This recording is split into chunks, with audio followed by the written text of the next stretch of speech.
This is a Film Stories original podcast. We made this.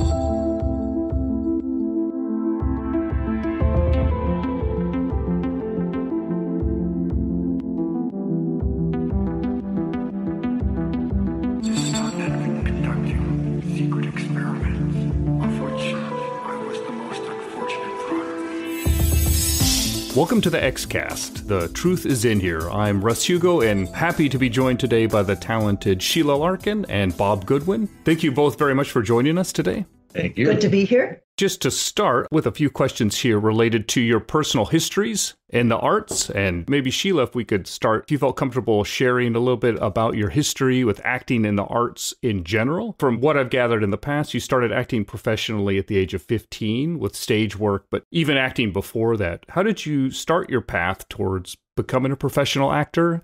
Well, I was so young, probably by the age of 15, yes, I did. But as a little kid, I think I just sort of lived in a fantasy world, creating my own little plays with my next door neighbors and writing the scripts and then having our parents come and watch it. And I grew up in New York City, so I was very lucky that I was exposed to all the arts. I mean, my mother was always taking me to Broadway shows and, dance and music. And I think by the time I was 11 or 12, I was already studying in Manhattan. In those days, a kid of 11 and 12 would just take the subway into Manhattan and go to the Academy of Dramatic Arts or, all those different drama schools. I think one of the most influential things was when I was young, my parents sent me to summer camp. And that summer camp was run by someone who ran the High School of Music and Art.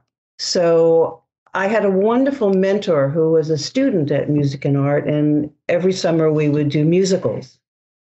And he was so encouraging, I would go there just to get out of the city and to be in the country, but also to do a play every summer. And I graduated from summer camp, and then the next summer I went to summer stock. So, it's the mentors in your life that really have great influence. Yeah, that's fascinating.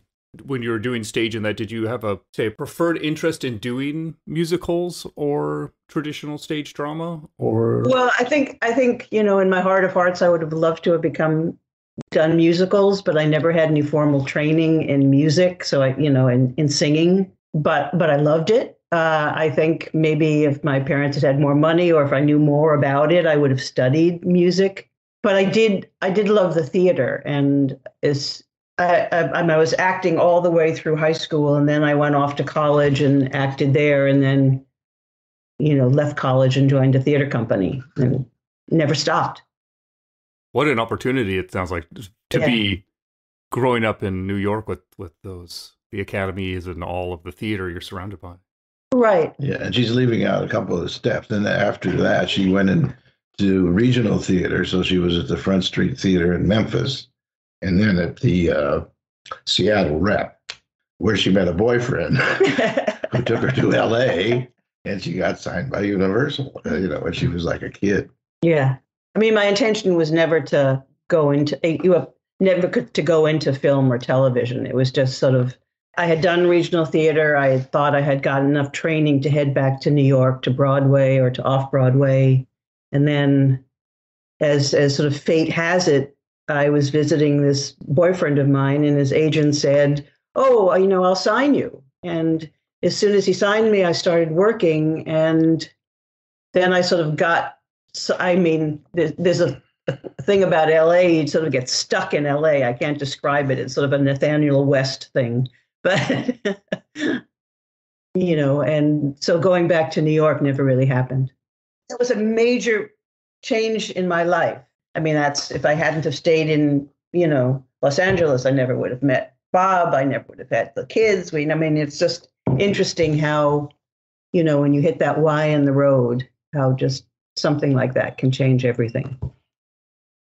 So the professionalism was just, you're guided there, and it ended up working out. Working in it on the screen professionally as opposed to stage and other things like that. So. Right. But theater has always been where I felt more at home. Camera was always a struggle. Training ground, unless if you're lucky enough to get a series that goes over like Gillian, that goes over like 9 years, you really begin to hone your skills as a film actor.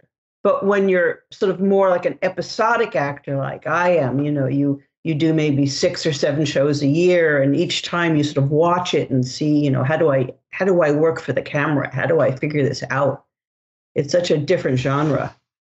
Yeah, and you were doing a lot of stage acting at the time when you were doing TV, so you'd have to jump back and forth in styles? The stage was just basically when I was doing regional theater and working in New York. So I was just doing basically film. Okay. And then when I started, television was just sort of a beginning medium, and it wasn't written naturalistically the way it is now. It was written more like theater, and it was directed more like theater, louder, faster, bigger. I think as a young actor today, it's much easier to slip into film because film is written the way we speak.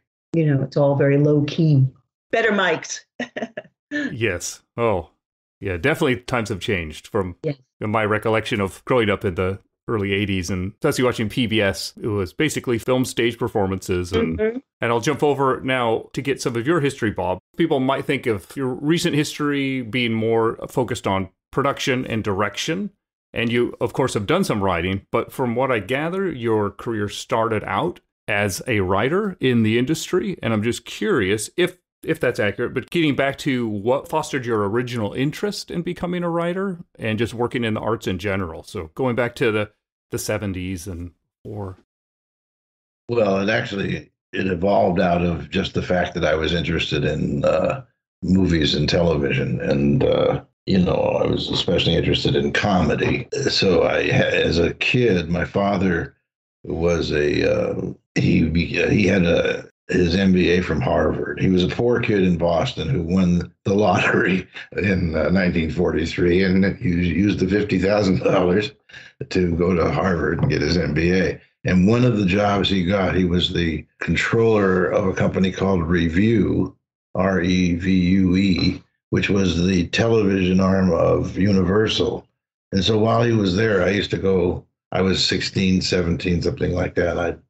I got to go on the lot at Universal. And, I remember the first thing I saw was a whole city block full of bird cages. It turns out Hitchcock was doing, the birds. And so I was able to go on all the stages and watch and everything. And I thought it was all kind of fascinating. But the reality is, I didn't know how the business worked in terms of what the jobs were and I just had a liberal arts, a bachelor's degree in English at UCLA, and I got a job in the mailroom at CBS, which in those days you couldn't get the job in the mailroom unless you had a college degree because they only hired from within the company.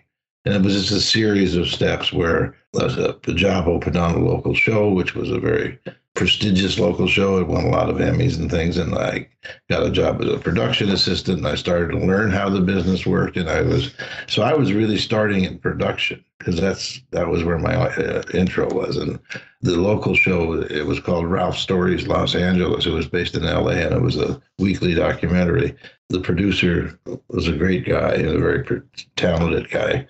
His name was Dan Gingold, and he called me one day and he said, I don't want to lose you. However, I had a phone call and they're doing a show at CBS Network and they need somebody who knows Los Angeles because they shoot it all on most of it on location. And so I went over and interviewed, and I got a job as a location manager on a show called The Storefront Lawyers, which starred Bob Fox, Robert Foxworth, David Arkin, and Sheila Larken. I started in network television the same time I met my future wife. And we used to call them Arkin, Larkin, and Farkin. And as I was getting more and more involved in the business and seeing how it all did work, I realized I didn't want to stay in production. I mean, I was very good at it, which was in one sense great because I always got work. But on the other hand, it's very easy to get stereotyped or caught, pigeonholed. And I realized that if I didn't do something to the above the line is what we refer to, like writing, directing, acting. That's the above the line. Below the line is all the production jobs, production manager, first assistant directors, all these kinds of things. That if I didn't get out of it soon, I would be done. I would be stuck in production, which I wasn't interested in. And so that's when I started writing. And in those days, there were lots of little independent movie companies that were actually viable because there were little independent distribution companies. I started writing scripts, and eventually I left town because I could never get a script finished. So I took my wife and my little baby, and we moved up to a little town called Pacific Grove up on the coast. And I wrote 2 screenplays, and long story, but eventually I after about a year, I had to go to LA because I was broke. I'd been painting houses to make the rent, and we were needing some money, and I got a job, a little producing job down there. And while I was there, I was able to network. I sold my script. I was signed by the William Morris Agency, and suddenly, that was it. So I wrote and sold over the first couple of years, I think over 12 or 14 scripts. But it was, they would pay you a holding fee, an option is what they called it. And you never got all your money unless they made the show, and none of them got made. That's so that was a good lesson. I realized and I've always known this, I have a talent for writing, but I don't like writing because I don't like sitting alone in a room. I'm much happier being out bossing around a bunch of people. So it just one thing led to another, and the next thing you know, I became an junior executive at Paramount, and I had a wonderful mentor, a guy named Arthur Fellows. Fellows had started as an assistant director on Gone with the Wind, and David O. Selznick had spotted him and realized he was a talented guy, so he moved up to the point where in the late 40s and early 50s, Arthur was producing all of Selznick's movies, which was, some of the best movies ever made, Notorious and Portrait of Jenny, and just dozens and dozens of movies. So I was able to work right alongside of this guy, Arthur, and he taught me everything I didn't already know. And eventually that Paramount day made me a producer. And I was writing and producing. I would write scripts and produce them and this and that. It's the old joke that was in a New Yorker cartoon once. These 2 guys who have their little barrels on wheels, and they follow the circus parade, and they clean up the shit from the elephants and all of that. And one says to the other, "What I really want to do is direct." And that's what I thought I wanted to do, and that's what I was working towards. But unfortunately, or fortunately, I was very good at producing, and they just kept pushing me up the ladder. So I did get to direct eventually. I would direct a lot of shows for myself on shows that I produced, but I also directed shows for friends and stuff like that. As much as I realized in television, especially the producer, especially what I did, they called me executive producer, but my main, Chris Carter was another executive producer. Chris he was really focused on the writing and the scripts and stuff like that. In my case, I created the look of the show, created the directing style, the acting style, which was very important because with X-Files, especially, I'd done several series before the X-Files, and then Sheila and I decided at one point we wanted to get our kids out of LA because the environment was so unhealthy, the smog and everything else. I had produced a few films. I was one of the first Americans to produce films up in Vancouver, and we really liked the Northwest. So we decided to move up here. And then actually everybody says, "Oh, so you got the X-Files, and then they moved to that." And I said, "No, it was the opposite.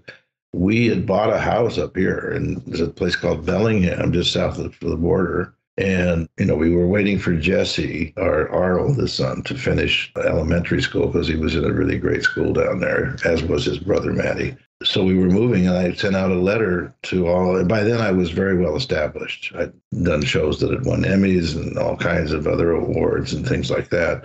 So I sent letters out to all the heads of the networks in the studio saying, Sheila and I are going to be moving up to the Northwest, and we're close to Seattle or Vancouver. So if you have any shows, keep me in mind. So we had a date. We were moving on in May or something. So we went off what we thought was going to be our last expensive vacation in London.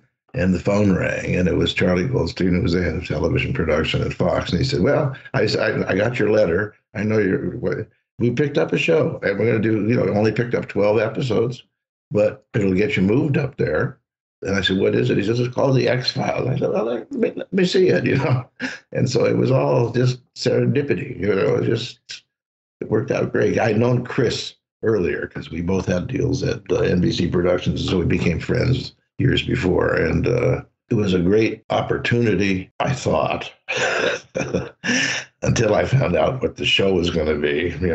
I'm writing a book. It's called How to Produce the X-Files and Other Insanities. Okay. And because it's all insane. I realized after the first week, because of the first episode shooting, that it was going to be impossible, because I had done 6 or 7 series before that, and they were regular television series where they had the basic sets for all the cast members, and if an example like a cop show, you got the precinct, and you got the guy's apartment, and most series, 90% of the activity takes place on sets that are already existing with a cast that is already existing. They know their characters. It's all very. And I realized that The X-Files was not a television series. It was a series of feature films, and it was like impossible. So, as I say in the book, after finishing shooting the second week, and we started on a Friday at 3 p.m, and all the way through to 3 o'clock Saturday afternoon, and it was brutal. And I'd seen the other scripts coming up, and I knew what they were. They were all completely different, with completely new casts and completely new monsters or whatever they were. Everything started basically, if we're lucky, we maybe had a day or a half a day with Mulder and Scully on their FBI set, but then that was it. Everything else was. And so I called my lawyer on the way home that Saturday, and I said, who do I have to kill to get off this show? And I meant it, but it was too late. And unfortunately, I was trapped. So that was how that all came about. But it was a good thing, all those things I was talking about, because in those days, they'd done a lot of production up in Canada, but mostly it was a company. Steve Cannell had a company, Steve Cannell Productions, and he did, he was very successful. But 21 Jump Street was like a kids-oriented series, but it starred Johnny Depp. That was where Johnny Depp got started. And that's also where Jim Wong and Glenn Morgan, they were working there. But the acting style for Cannell shows was very exclamatory and very over-the-top kind of stuff. And that was not what I saw with this. I told Chris in the very beginning, Chris and David Duchovny, the three of us were in the offices up in Vancouver when we were just starting to prep the first season. And I told Chris and David, I said, I honestly think I've worked on shows that were successful. Mostly I was hired and then joined in on the productions and everything. In this case, I was starting a show from scratch. And I said, I honestly think, I don't want to curse this, but I think this could be a hit show, because I'd seen the pilot. I did not do the pilot. I'd done a pilot in Vancouver that year with Brian Dennehy, which was brilliant. Walter Parks and Scott Frank wrote the scripts. They're both Academy Award-winning writers. Walter later ran DreamWorks, and this was the best script I'd ever read. And Brian Dennehy had never done television, and it was a huge thing. And actually, then Chris came to Vancouver where they did the pilot for the X-Files, and he called me because he knew I had built a big set on an old abandoned mental hospital, and then I had a hospital corridor in a room that I'd refurbished, and I let him. He needed it for the pilot, so he shot. So the main thing was I wanted the show to look like I told David and Chris, I think we got to get for three. As I see it, there's usually 3 elements that make up the hit of a show. First of all, it's the idea and the writing, which obviously was there. Chris had a very, wonderful, different concept, and he was created with the help of Jim Wong and Glenn Morgan and, other writers that were just very, exciting. Eventually it was Vince Gilligan and Darren Morgan and a whole bunch of amazing, talented. So I knew that the scripts would be really good. And I said, I'd seen the pilot, and you could just see from the very instant those two people came on, David and Gillian, there was just this amazing chemistry, and they were both very charismatic, So I'm thinking, well, that's the second element. The third element is execution. I knew what I could do. I knew I could make what I could do. Because in reality, if you looked at those original scripts, and even with David and Gillian, it would have been extremely easy to make one of the cheesiest shows you've ever seen in your life. You know what I mean? They've done a lot of attempts at science fiction or thrillers or whatever. And if you don't do it right, they come off as sometimes laughable, right? But I knew I could do it. Just I didn't realize how hard it was going to be. So I created a style of shooting and staging that is very cinematic. I was trying to make it a feature film. I didn't want to make it as it's, a lot of these television shows, it was like I Love Lucy, a wide shot, close up, wide shot, no movement, very static, and the acting pool that had come out of mostly Cannell, because he was doing most of the work up there, they were used to being a little bit over the top and, bigger than life. And I was no. And I kept honing them.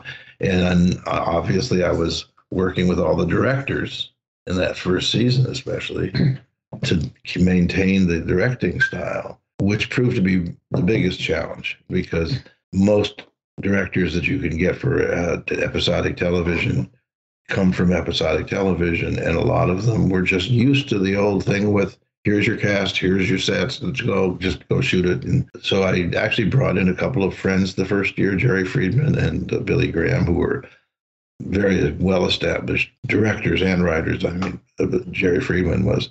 And they also were feature people. They'd done television, but they were also feature people. So they could take something that was brand new and hone it, And then eventually, of course, what we ended up doing was I directed a number of the shows.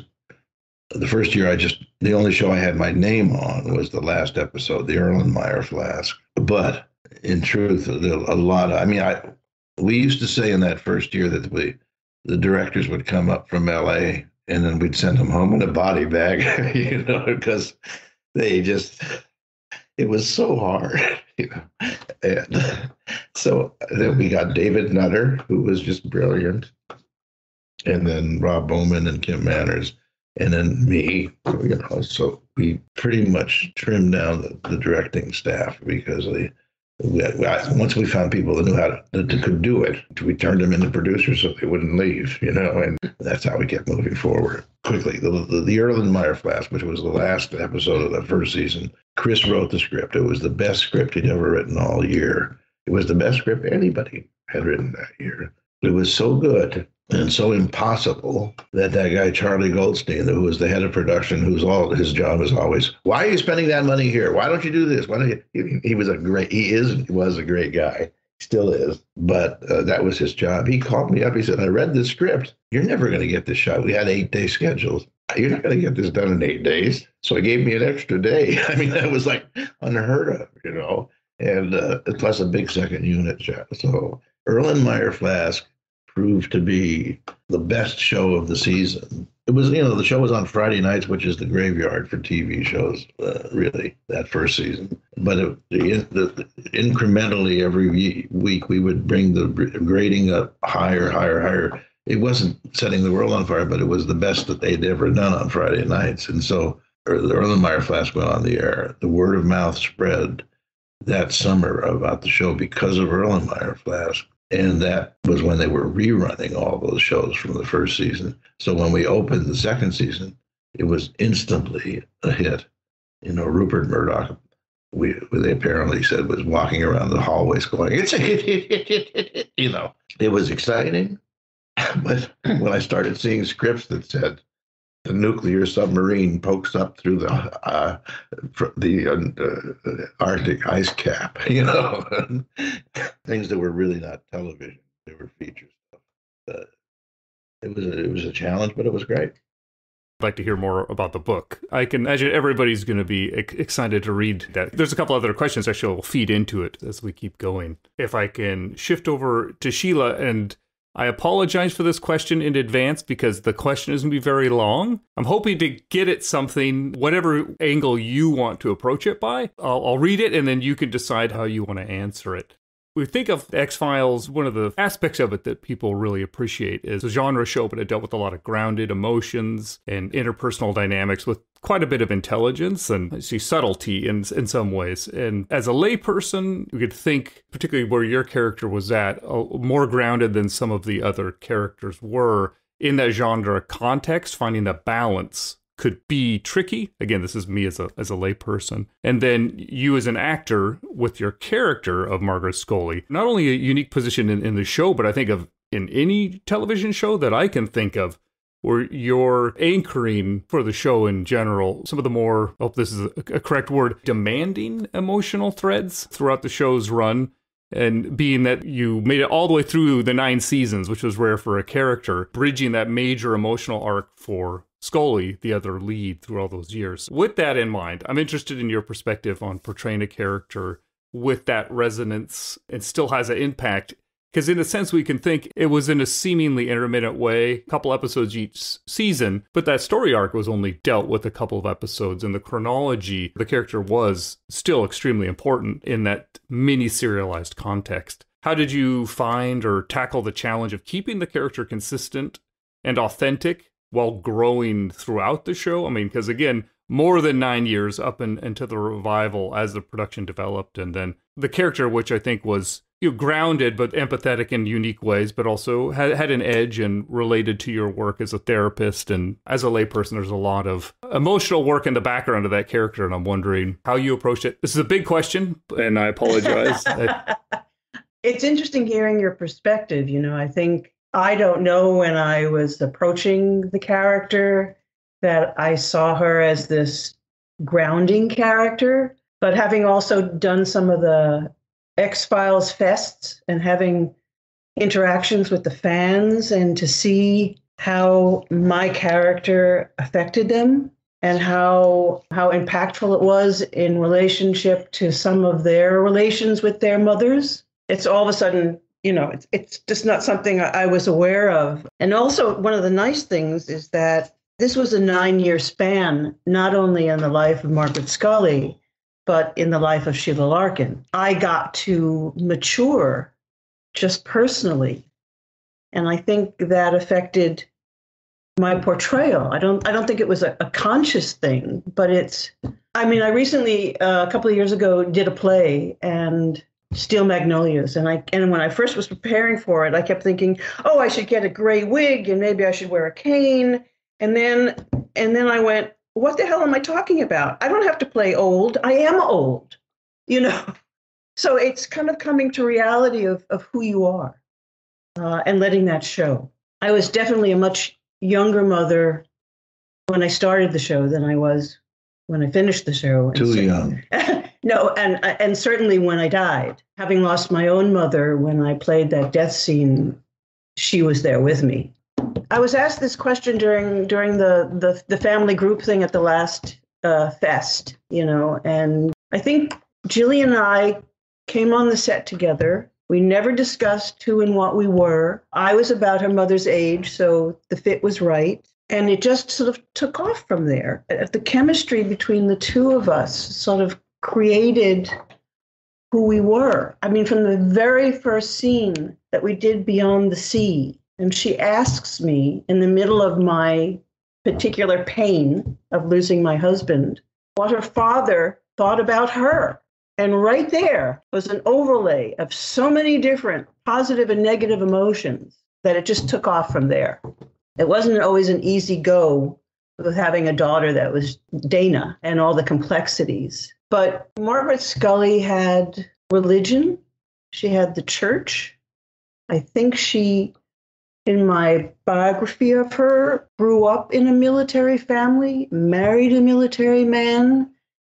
There were rules to live by, very different than me. Within that structure comes incredible grounding because there is always belief. First and foremost, she was a wife to a military man and a mother. And that was the main part of, that was her life. And no matter what her children went through, she was going to be there for them. And there was a lot of things that she was there for. But I don't know if that answers your question. It does. Yeah. I think one of the things you have to realize, too, is that the character was always written with a lot of emotion. You know, the opening one, excuse me, it's called Beyond the Sea.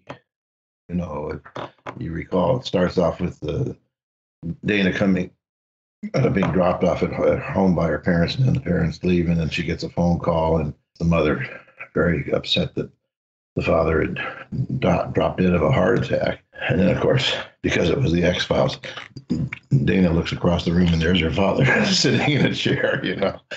And I have to say this because it's just part of my makeup is one of the things I've always hated about show business is nepotism. And David Nutter directed Beyond the Sea, and he proved to be one of our really most sensitive and very good directors. And he came to me when we got the script, and he said, "You know who would be great for the mother is Sheila." I said, "Are you giving me a break?" He said, "Sheila is too young." I mean, in reality, she was the right age to be Scully's mother. But Sheila has always looked so young that, you know, that she appeared to be too young to me. But that didn't matter anyway, because Sheila and I have always had this situation because, you know, I started directing and then producing movies of the week and miniseries and directing stuff and everything. And in terms of producing, I frequently my directors or the casting directors would think Sheila would be appropriate for a role. And when that was the case, I always absented myself from the decision. I said that if you want to audition her and everything else, that's all good. I won't be there. And if she got the part, which she did on many occasions, the rule we had between us was I was not allowed to be on the set when she was working because we made each other so nervous, you know. So I said to David Nutter, I said, "Well, if you really think that's the case," and I called her down to LA and I had Chris come up. And I said, "You guys cast that part. I don't want anything to do with it." So I wasn't involved. But just in terms of following the character and the emotional heft of that character, I got a phone call from Glenn Morgan, you know, who was part of the team of Jim Wong and Glenn Morgan, who wrote some of the best stuff in the, you know, they were there our first year, and then I think they left to do one of their own shows, and then they came back to us. But they were really the backbone of it, I thought, you know, along with Chris, of course. They're also devils, and they knew my situation with Sheila. You know, I'm not allowed on the set with her when she's working, was one of the main rules. And they said to me, "You know, we really like what you've been doing, all the directing you've been doing. Would you direct one of our scripts?" And I said, "Yeah, I'd love to," because, you know, their scripts were so good. I said, "What's it about?" "We're not going to tell you." "Okay, it's something very different, nothing like we've been doing it, you know, blah, blah, blah." And so I didn't know what it was going to be. And then they sent me the script when it was time to start preparing it. And it was called One Breath. And it was the episode, you know, where Scully had been abducted by aliens for 2 episodes because Gillian was pregnant. We had to get her out of, you know, off work. And it's when she's come back and she's in the hospital and she's near death. And guess who's the biggest guest part? You know, Margaret. I wanted to kill those 2 guys. I can tell you that right now. And just personally, we were both very, very nervous about it all because, you know, not only was I going to be on the set, I was going to be directing. From the very first scene we did, it was just fine.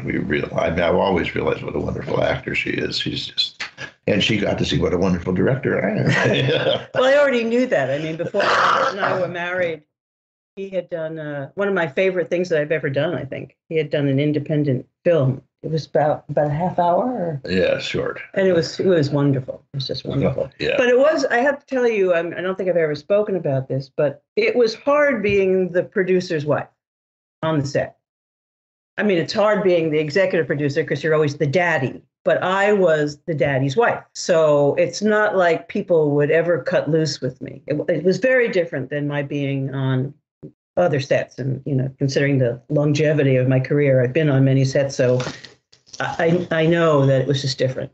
But anyway, I guess the point of what I was trying to say is that there was so much emotion, required from this character that is something that she had to constantly come up to. I mean, I was just talking to Rob Bowman a couple of days ago, and he was one of Sheila's. I mean, she's had a lot of great scenes, but one really great scene she had was the scene where Scully is in the hospital and Margaret comes to visit, and it starts off, very sort of worried mother, isn't that? And all of a sudden, Margaret just gets furious with her. How could you do this to me? And it's one of the really great scenes. So Sheila's been lucky to get the kind of material that she's should get. Right. But with Rob, it was great because it wasn't necessarily written that way, but it was the way I wanted to play it. If you're alive, I'm going to kill you, which I thought was a real mother reaction, being a mother. And he let me do it. And then I also have to say, which I remember,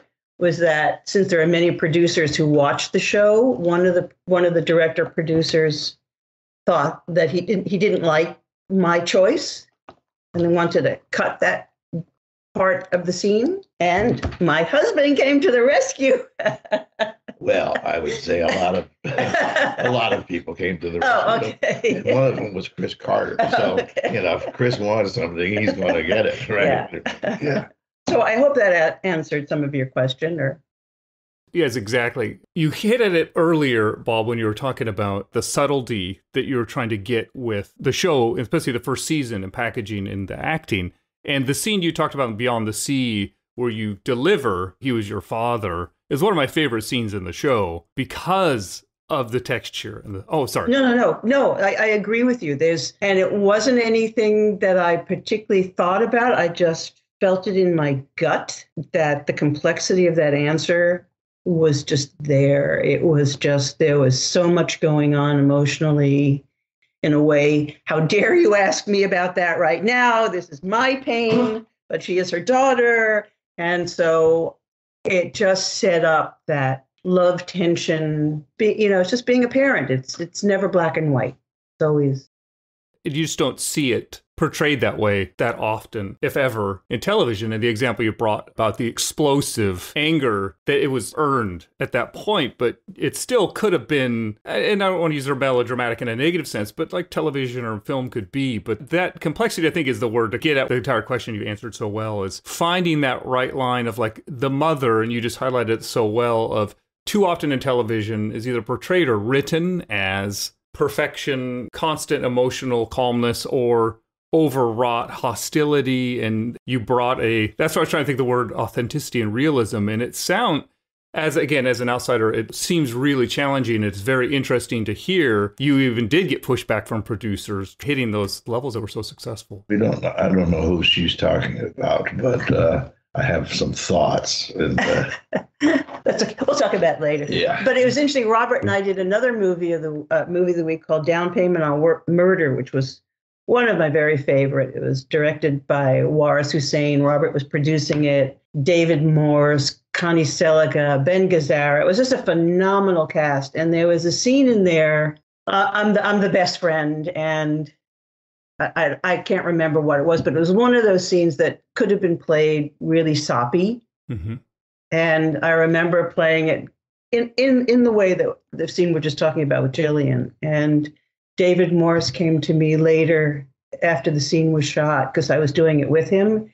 And he went, I never thought of playing the scene that way. That was an interesting show because she told you the cast, Ben Gazzara, Connie Selica, David Morse. David is Boston, but most of the cast, and she's from Queens. They were, but it was all set in the San Fernando Valley, right? It was about Ben Gazzara is married to Connie, and he's trying to hire somebody to kill her and all that kind of stuff. So it was, dramatic and all. But they all got together with all these East Coast people, and they suddenly were. We're talking D's, Dems, and Does. She had one line in the one scene where she's with David Morse, who was a cop, and another cop, and I think it's that scene I'm talking about. Yeah, and holding the laundry. Yeah, and the Connie Selika's character is going back to the house to meet Ben Gazzara, which everybody knows is terrible because he's probably going to murder her. And the line that Sheila had was when David says, "I don't know what she was thinking about, going over there," and Sheila's line was, "Yeah, she shouldn't have gone there in the first place." But by the time she got to it, she says, "She shouldn't have gone there in the first place." They made me loop it. Yeah, we had to revoice her. She shouldn't have gone there in the first place. Anyhow. That's great. And you have a British director on that there too, so you got a lot of good dialect. Yeah. Juarez is just one of the best directors that ever walked the earth. And one of our dearest friends. Yes, oh, really? He's won Emmys on shows that I produced with him. He's just the best. He's just incredible. Yeah. What a fun project. Really quick on that topic before jumping to another question for Bob. One of the members of the X-Cast, Jessica Miskelly, asked, "How do you remain so soft-spoken being a real mum?" And I guess it's also sort of a tongue-in-cheek question. Yeah. Well, I think like in the scene that we just talked about, she wasn't soft-spoken. She was quite strident. Yeah. Every scene pretty much, well, not the scenes with David, but the scenes with Gillian were of such a fevered pitch that you can't hit a fevered pitch with a fevered pitch. You have to go below it as an actor, but you also have to go below it as someone who's trying to soothe that person. And I think the scenes were sort of structured that way. How do I bring Gillian Deana down from this crisis? How do I give her support? How do I control the situation? I think I use that as a therapist as well. I don't use that with Robert. Oh, God, no. Yeah. With me, it's always many. It's like, opera, but in my professional life. Well, since we're on that topic, and then I'll follow up with the next question with Bob.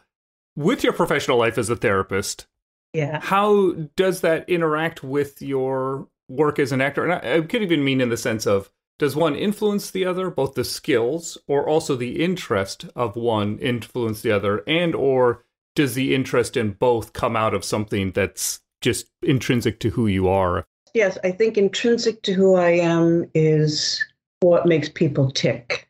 I mean, I've always been from a little kid riding on the subway, looking at other people, and then trying to mimic them and try to figure out why do people do what they do? What is life all about? And I think oftentimes people will say, if you have to go and tell a lie, they'll go, "Oh, Sheila, you do it because you're an actor." And I'll go, No, you don't understand. I don't lie. Acting is all about the truth. I mean, everything I say as a character has to come from truth. In tearing apart a character and trying to figure out how they work, first of all, it gives you the ability to identify with most human aspects. You have to play the good people and you have to play the bad people and you have to figure out why are they bad, How can that person do bad things? I think that's also what led me to being a good therapist, is sort of being empathic to why people do what they do and how can you change that? How can you help them do things that will better their lives? So I've only found that there's, two things I can't handle in a client, and that's either abuse to animals or children. So other than that, bring it on. Wonderful. Thank you. That's excellent. And then, Bob, related to the book, all of the work that went into fostering and creating the look and the feel that you've talked about in the first season of The X-Files, this sounds like an enormous amount of work, but also as, an outsider, compared to some other shows that I think the house style may have stayed fairly consistent. it looks like the X-Files just could never rest, in the sense that there's always growth and evolution of the technology. If you think of like the look and feel of each season as it grows, it seems like there's a lot of work in continually reevaluating and constructing and wondering what your thoughts are about how incredible that workload was, or how interesting it was, and the challenge of that. Well, I mean, as I said before, right at the very first episode, I realized what trouble we were in, you know. Thanks, Chris. It was good trouble. You know, it was really good because it challenged us. It never got to be easy because it was so different. But that was sort of the nature of the show. You know, the scripts were always so different. We had, first of all, the two different styles. We had the mythology series, and that was one thing that had to be dealt with. And then there was also the, you know, the scary ones like the ice, and the ones, you know, the ones that usually the Morgans would do, the Longs we used to call them. I just approached it. It was because every episode was not an episode, but a new story, a new film, and that's the way I had to approach it, because everything was a different challenge. It was always different, you know, and nothing that I think anybody had ever been subjected to in producing a television show. You know, I mean, at one point I remember somebody told me, because the writers were in LA, that's where Chris was based, and also the post-production, the editors and all were down there, and the rest of us were all up there in Vancouver doing the show. One of the writers told me that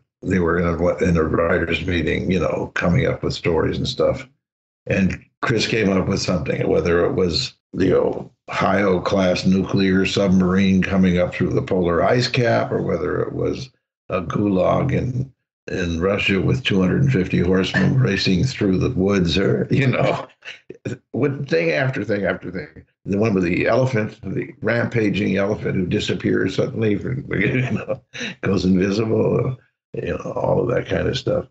So all of that created their own challenges, and I had to deal with them. I think, though, basically, once we set the look and the style of all in that first season, that's the way it was. I mean, that wasn't changed. You know, that was always the approach, was keep it real, play it for some, you know, don't play it for melodrama or over the top bullshit, because that's going to hurt it, you know.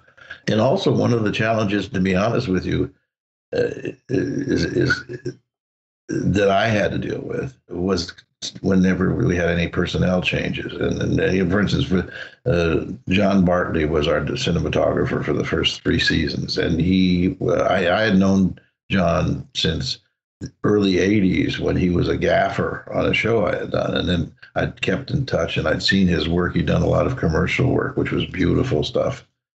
But you know, his last job before the X-Files was a show called The Commish, which was a Steve Allen show. Steve Allen. That takes me back. Steve Cannell show.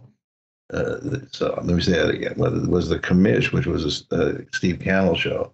And the lighting was awful. I mean, it was, you know, it was a very flat kind of, I called it industrial lighting, you know. And, but I knew what Bartley could do. And so I actually said to Chris, Chris, I've got the guy to do the show.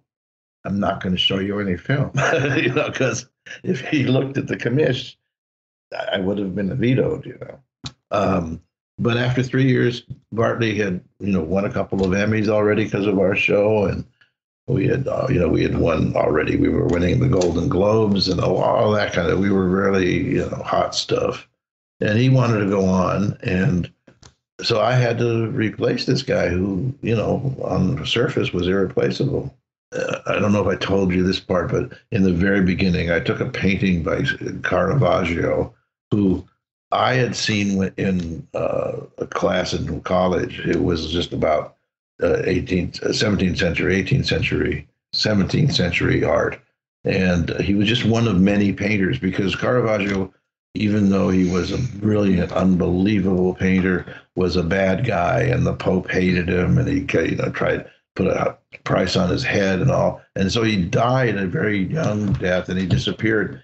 But what it turns out, Robert Hughes, a very, you know, wonderful art critic from the 80s and 70s, 80s, and 90s, was the one who really brought Caravaggio back into the awareness as being such a brilliant. He used to say, Hughes said, Caravaggio, there was art before Caravaggio and there was art after, and it was never the same. He changed our Western art. He influenced all of the stuff up in Europe, Rembrandt and all those folks, and was an incredible influence, but he had disappeared, and as we hit the 20th century, he was forgotten, but I didn't forget him. So I took a painting of his called The Calling of St. Matthew, and if you look at it's not just the amazing lighting with chiaroscuro, very dark shadows, streaks of light, but very dramatic. It's a scene where Jesus has walked in the door. He's pointing at this tax collector, Saul, saying, "You are going to be my apostle Matthew." And, this kid sitting in the foreground reaching for his sword. And it's all this great. So that was the look I went for. And Bartley took that to a wonderful extreme. I mean, he was just brilliant. But then he was gone. So unfortunately, the first choice I made, on paper, he looked good. I saw a lot of his work, and but when he came on the set, he just couldn't bring himself to shoot with the values, the low light values that we had on that. And he only lasted I don't think he lasted more than 2 episodes. We had to replace him. So, I mean, and we got John Joffin, what I did was, because the show was so difficult to do, I had two complete crews. So we had the main crew, which would shoot for 8 days. And then whatever didn't get shot with them, we had a second crew. So I used that second crew as my training ground. And eventually, we got Joel Ransom, who also, I think, won an Emmy with us, and a bunch of other people.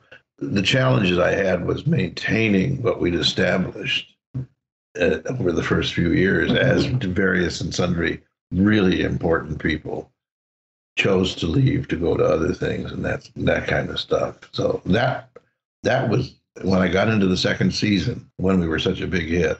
And I think I was starting to say this, I don't know if I did it, but Chris came up with this idea in a writing session. And one of the writers said to him, "Chris, you can't do that. That's not television. That's a feature film." And Chris, and I do love him for it, said, "Oh, don't worry, Bob will figure it out."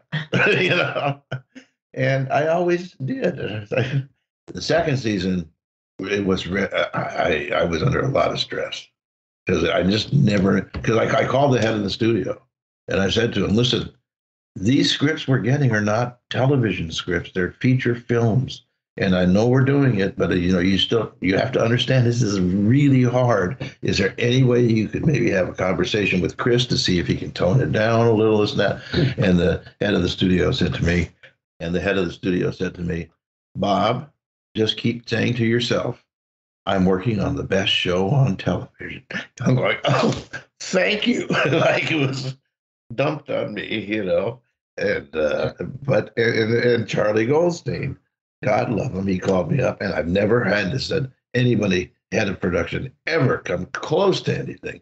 He said to me, "I don't know how you're doing this, but whatever you do, spend whatever you have to spend, hire whoever you have to hire, but don't miss an air date."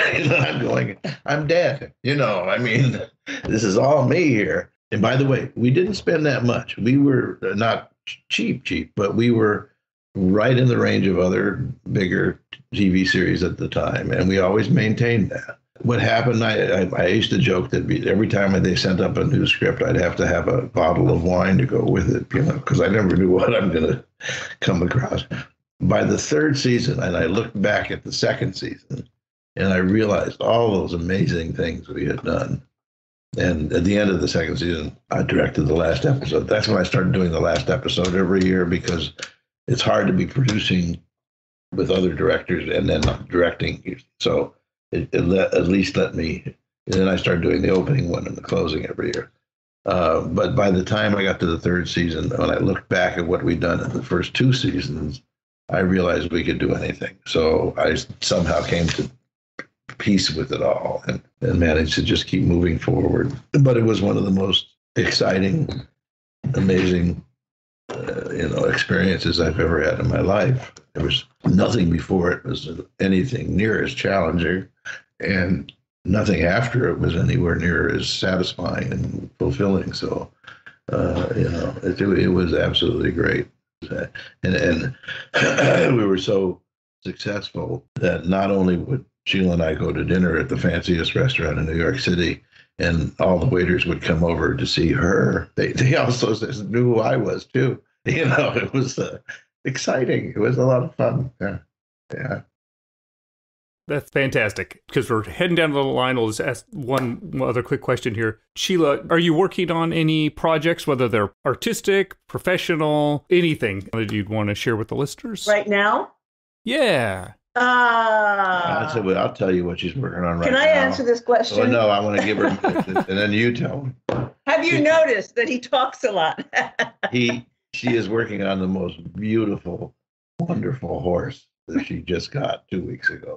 This is not a young lady, and she goes out and get a new horse, and he is so amazing, but he hasn't had a good training, and so now she's working on that. Right. Great. Well, I'm continuing. I'm still working as a therapist. And yes, I have gone out we have gone out and bought me a beautiful horse. I've been riding since I bought my first horse after I did my first television series. So I was in my late 20s. But as a child, besides acting, all I ever wanted was a horse. And when we moved from a one-bedroom apartment in Brooklyn to a semi-attached house with a garage in Queens, I couldn't understand why I couldn't get a horse. So I had to wait 20 some odd years to get my first horse. Acting and writing have been the passions of my life, and I am a blessed person to say that I have had both my dreams come true. Congratulations. And she's done some really wonderful work acting-wise, but it's not so much anymore. For the Screen Actors Guild came out with a ruling years ago, but even I don't know if it was during X-Files, but just after, where they wouldn't let any of the members of SAG perform in any productions up in Canada unless they did it under a SAG contract. Well, there was a lot of work up there that was done under Canadian contracts. Yeah, when we first moved up here, I was sort of like a fish in a big pond, and it was wonderful because I was an adopted Canadian. I actually did a miniseries where for the CBC, I was the first American to ever work for the CBC, the Canadian Broadcasting Company, and I played the Prime Minister of British Columbia. So, yeah, it was great. I got to do a lot of movies of the week where they would cast local. So I was like local hire and the second lead, and then the lead would come, whether it was Donald Sutherland or Donna Mills. I was sort of the second lead in all those movies of the week, and that was wonderful. Yeah. And also she did, she talks about doing Steel Magnolias. She stole the show. Oh, my God. So funny. Yeah.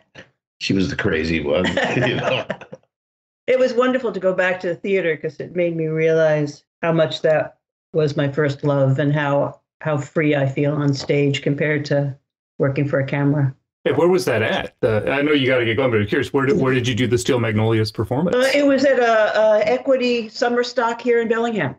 Oh, fantastic. Mount Baker Theater, yeah. And just coincidentally, I got a phone call the first week of her show. She was in it, and it was our friend Tyne Daly, from Cagney and Lacey, And Tyne says, "Guess where I am? And where are you? I'm over here in Vancouver Island visiting my granddaughter." She said, "What's going on?" I said, "Come over. Sheila's in Steel Magnolias." And so Tyne came, and she stole it. She was great. Thank you. She was really great. Yeah.